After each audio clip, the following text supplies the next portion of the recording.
Hey, good morning. Today is Wednesday, March the 20th, 2024. The time now is 8:47 a.m.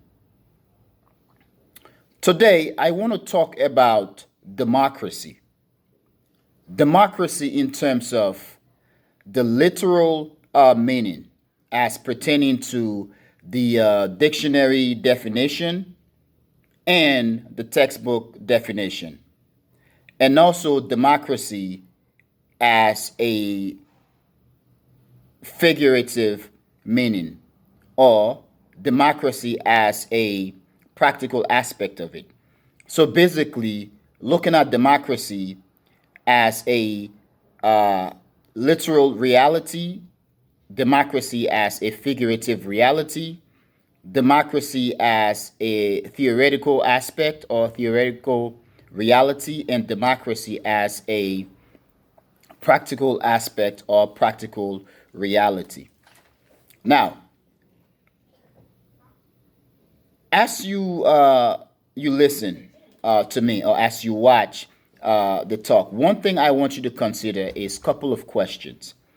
One being, what is the literal definition or the theoretical definition of democracy? And two, what is the figurative definition or the practical definition or practical aspect or practical reality of democracy? I also want you to consider the following question. In terms of the reality of the situation in the world today, which country or government out there can we say is a democracy? Okay? How do we come about to establish or to conclude what makes a government or a country democratic? Which governments or countries are more or less democratic, and why? As you watch, you will realize that to an extent, my definition of democracy in terms of the the literal meaning versus the figurative meaning, and the theoretical meaning versus the practical meaning of it doesn't apply to your belief system. However, I also want you to consider those questions which I just put to you, and also questions that you may have. Now, democracy. In terms of the literal meaning of democracy, or the textbook slash dictionary definition of democracy, democracy is defined as a system of government for the people, by the people, and of the people. Basically, it is a system of government created for the people, created by the people, and of the people. Now, there are those who may consider democracy today as a political, ideological, social, cultural, or economic system of government created by the corporation, for the corporation, and of the corporation. So it's out there. Now, in terms of the the practical aspect of democracy, when you look at how countries today are run, it seems as if the practical reality of what can be considered democracy doesn't fit, doesn't apply, or doesn't comply with the literal or the theoretical definition of democracy. For example, let's say the United States. There are many who would consider the United States government today as a democratical government, or as a democratic government. In fact, there are many who will, in terms of their willingness to consider America a democracy, will stretch back to the nation's incipient stage, or the nation's origin. Let's say, for example, pre revolutionary America and post revolutionary America. So we are talking about the early United States just after the revolution. There are many who would say that government was a democracy. But then, if we are looking at democracy in terms of the literal or the theoretical definition or aspect of it, which is for the people, by the people, and of the people.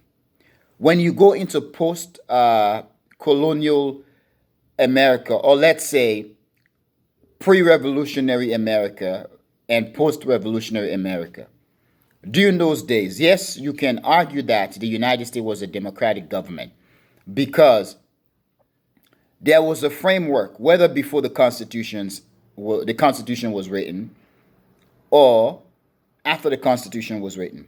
There was a framework for how the government should be run and why. However, when you apply that to the literal definition or belief about what a democracy is, the Africans were enslaved, women could not vote, white men could not vote, only those with property could vote.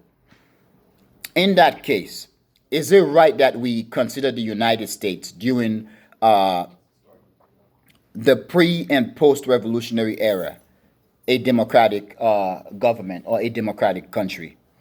Does that apply? Does that make sense?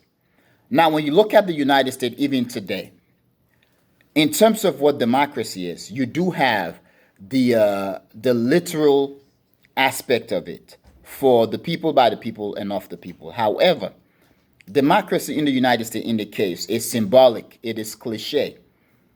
Every year we have people in the United States and even around the world in various governments, or in the United States every 4 year, in Liberia every 6 year, I think in Russia every 5 year, depending on what the country's government say. So during those days or during those time, let's say in the United States, in few months we will have a presidential election, a general national election. You see the symbolic aspect of what democracy is. When we think of democracy today, in terms of the practical aspect of it, it is a cliche. It is symbolism, which is we often see many political rallies with politicians giving big speeches, okay, speaking with rhetoric, people towing the banner of their political party or banner carrying the slogan and the image of their politicians, and they are dancing, singing songs, and they're excited with the perception of what to be, of the coming.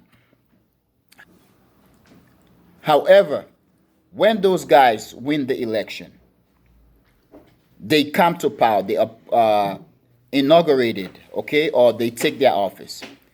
They basically would act not to satisfy the needs of the people, not to address the needs of the people, but to carry out the policy of the corporations or the big media, economic, financial, political tycoon who basically put them in power.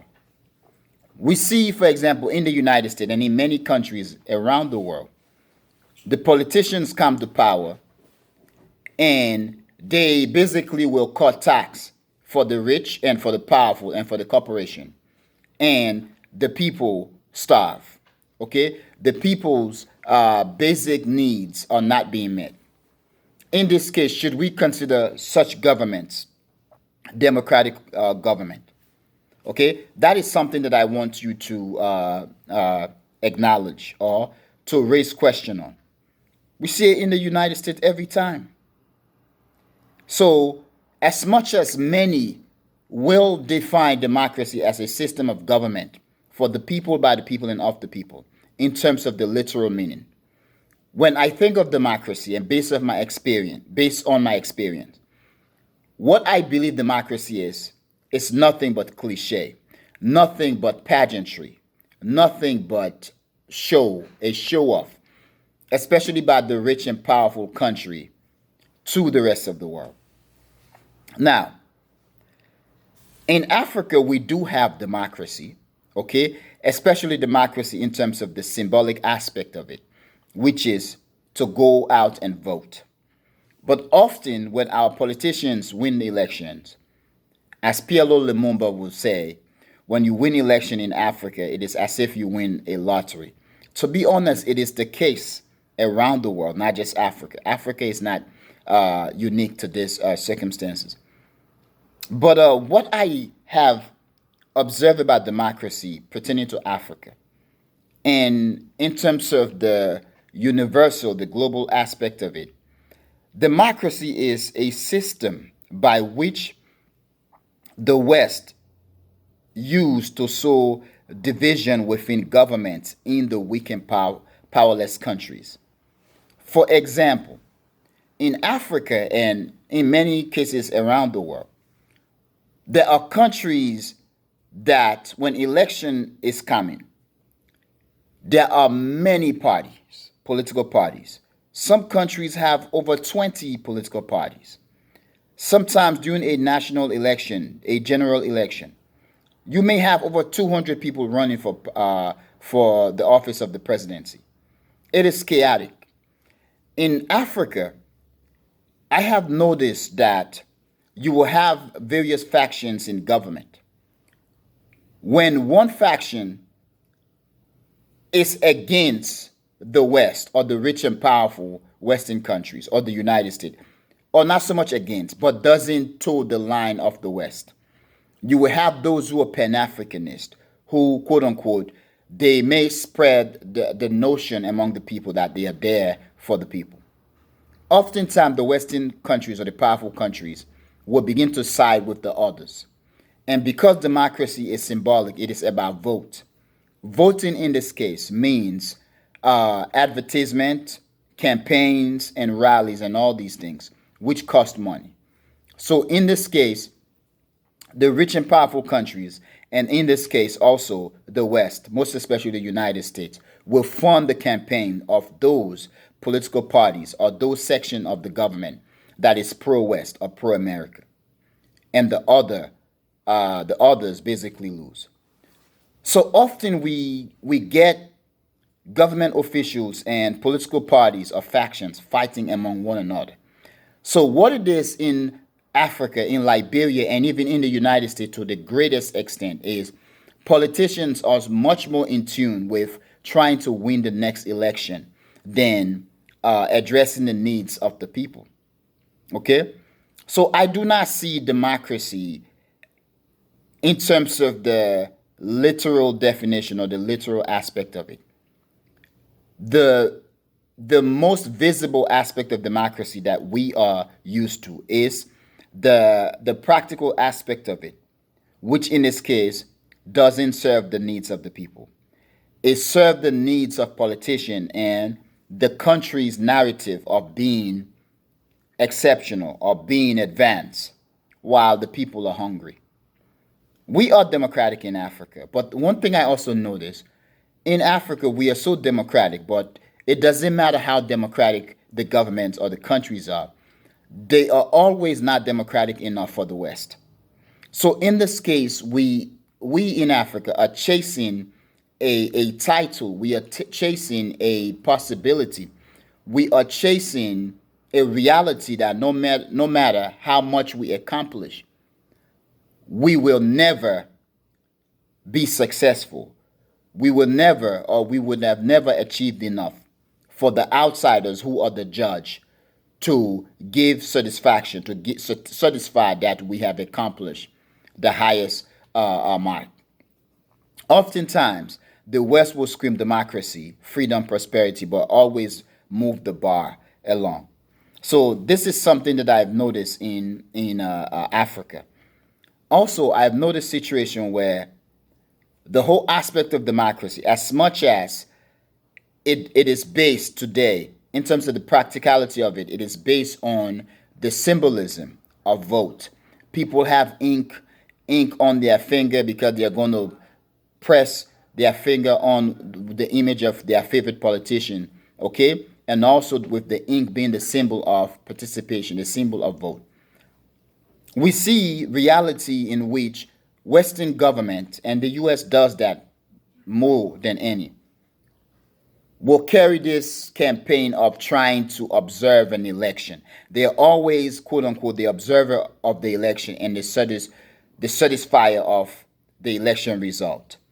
Where now it is being said that there are a lot of cheating that is going on, where those politicians or political party that are pro-West or pro-United States often win the election because we went from voting with ballot, okay, voting with paper ballots to voting electronically. And those electronic ballots are being manipulated. So that's something I want to put there. Yeah, no matter how much democratic Africa get, it is often never democratic enough. But as much as the West like to push democracy, one thing I learned recently was in 2023, last year, July 26th, we have the coup in Mali, and President Bazoum was ousted. France, the United States, and other Western outlets, Western countries, basically condemned the military junta or the military folks who carried out the ouster of Bazoum, the coup, and they stressed the notion that it is wrong that the military of Niger is ousting a democratic president. Bazoum is a democratic president. But then this also shows the flaws of democracy, because then it is all about vote, as I've said, because Bazoum being a democratic president, but under this democratic president, quote unquote, France was able to gobble up the vast majority of Niger's uranium or other wealth, while the majority of the people, the Nigerian people, are poor. France is able or was able to get electricity with a peanut, paying a peanut. Meanwhile, Niger, the people have no electricity.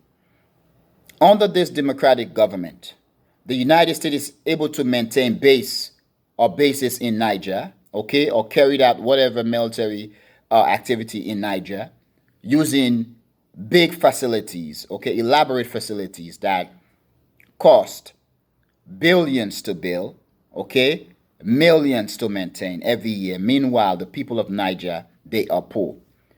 In this case, if we have to be real and honest, should we consider Niger under President Bazoum a democratic country? Or possibly, should we consider it a subjugated country, a subjugated government that is undemocratic?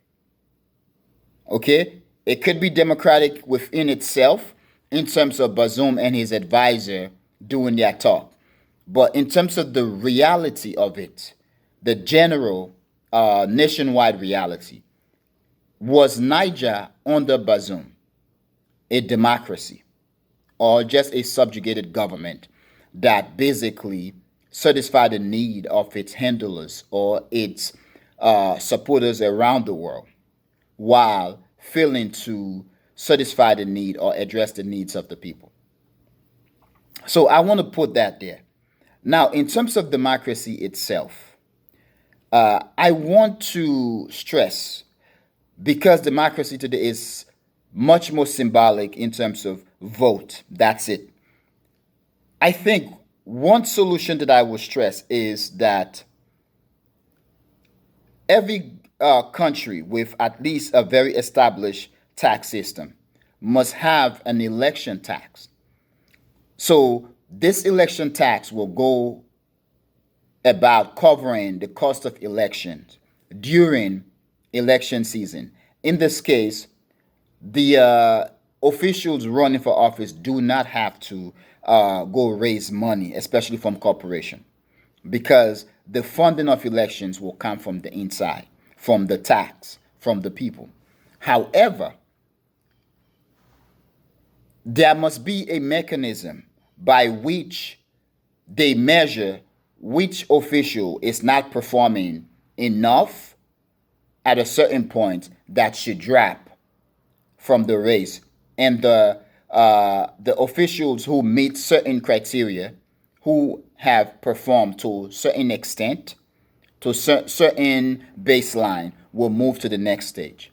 Of course, there could be a flaw in this, and the flaw could be that, especially in terms of speech and speaking, public speaking, some officials may not be as elaborate or as charismatic enough to give the best speeches and galvanize people's support, a made for TV moment that would heighten their popularity. In this case, that could be a flaw. But I think it is far more of a flaw than having a system where politicians have to go raise money all the time for election, where in most cases the money is either coming from corporations who, once the leaders get elected, they are beholden to these corporations, or in the global case, in terms of international relations, the politicians go raise money from external forces or external institutions, from rich and powerful countries, which in this case, the politicians in various poor and weaker countries will be beholden to the government of the rich and powerful country, whose bid these politicians in poor and powerless countries will carry on. So I want to put that there. So, but yes, democracy in terms of its literal meaning, in terms of its literal definitions, and also in terms of its theoretical meaning and theoretical definition, is a system of government or a system of culture, a system of politics, a system of societal interaction created, established, developed for the people, by the people, and of the people. However, in terms of the literal meaning, the literal definition, and the practical meaning and practical definition, the practical reality, the practical aspect of democracy, democracy is nothing but cliche. Democracy is about vote, all about vote, the symbolism of vote. Democracy, it is about power, the projection of power. Democracy as is being practiced around the world, as is being pushed around the world by the rich and powerful countries, particularly those in the West, and most especially the United States. It's a system, a mechanism by which the rich and powerful government, particularly the United States and the rest of its Western ally, push division within the weak and powerless countries. Because as much as it is about vote and symbolism and pageantry, they control the power of the system. They control the narrative. They basically will support one force, one section, one sector of a country, of a people against the other. In this case, we will have complete and continuous infighting within a government and within a people, within a society, within a country. I just want to stress that right there.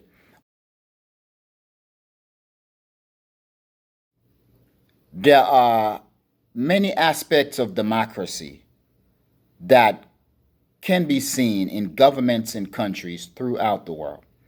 Of course, we are at the point and we are at the time in a world where everyone else is considered not democratic or less democratic. And the Western countries, okay, the white countries, are the most democratic countries around the world. But one thing I find to be very interesting is that these countries that call themselves democracy, as much as they practice democracy in their realm, in their within themselves, the manner by which they interact with the rest of the world is undemocratic. So, for example, the United States and the other Western countries will brag, will celebrate themselves, will propagate themselves as being democratic or more democratic than the rest of the world. But their interaction with the rest of the world is basically totalitarianism. We are seeing this with the situation in Ukraine. We are seeing this uh, with the situation in in terms of other aspects of geopolitics. These countries brag about being democratic and being civilized and all that. Every countries have aspects of democracy. China has aspects of democracy. The entire Africa is democratic. uh, in terms of the universal reality of democracy as is practiced today around the world, and in terms of democracy as relevant and as important and as rooted deep within African consciousness, in African tradition. We are democratic by tradition. Throughout Latin America, democracy exists. Throughout Asia, the Middle East, democracy exists. Democracy exists all over the world in various forms. It is not unique to the West.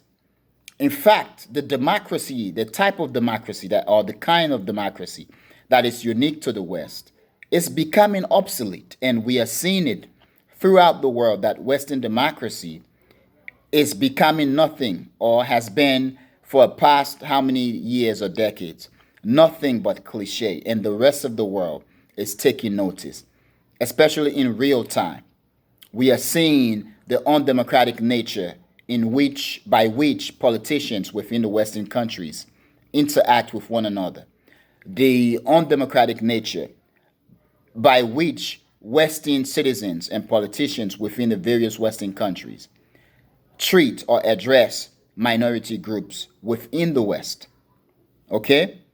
We are seeing that in many cases, the democratic aspect of Western country is only relevant when it pertains to voting for whether to increase school funding or to increase social welfare for the population. That's when democracy takes hold. That's when they want to debate, they want to talk about it. But oftentimes, what we see is either cut being made from the public domestic social welfare. But when it pertains to militarism, military ventures around the world, it is often totalitarianism. Oftentimes, politicians will not carry out the fierce political debate. The military gets everything. The corporations get everything. But I want to pose the questions.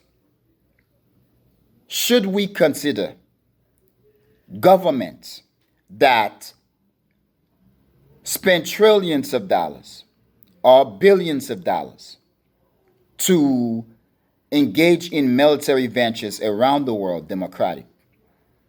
Should we consider countries that spends billions of dollars, and there are many of those,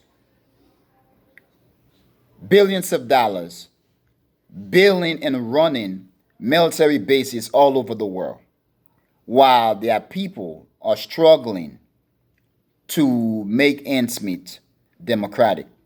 Should we consider governments and countries that cut tax for the rich and act to satisfy the needs, the wants, and the policy of corporations at the expense of their people democratic?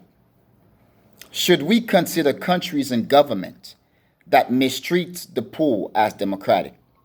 Should we consider countries and governments that will refer to poor people, many of whom their conditions are the results of some kind of traumatic experience, psychological, emotional experience, okay? These governments are referring to them as bozos, as lazy, as zombies, or whatever. Should we consider such governments democratic?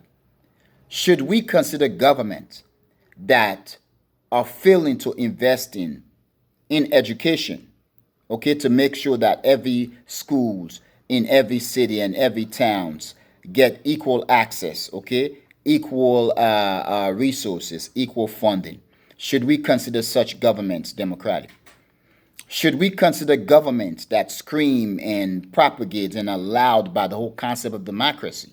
But when it pertains to their interaction with the rest of the world, it is that the rest of the world must shut up and do exactly what these powerful countries want. Should we consider such governments and countries democratic? Should we consider governments and countries that will work towards shutting up its own people because the people at a specific moment fail to accept the narrative of such government as democratic? Should we?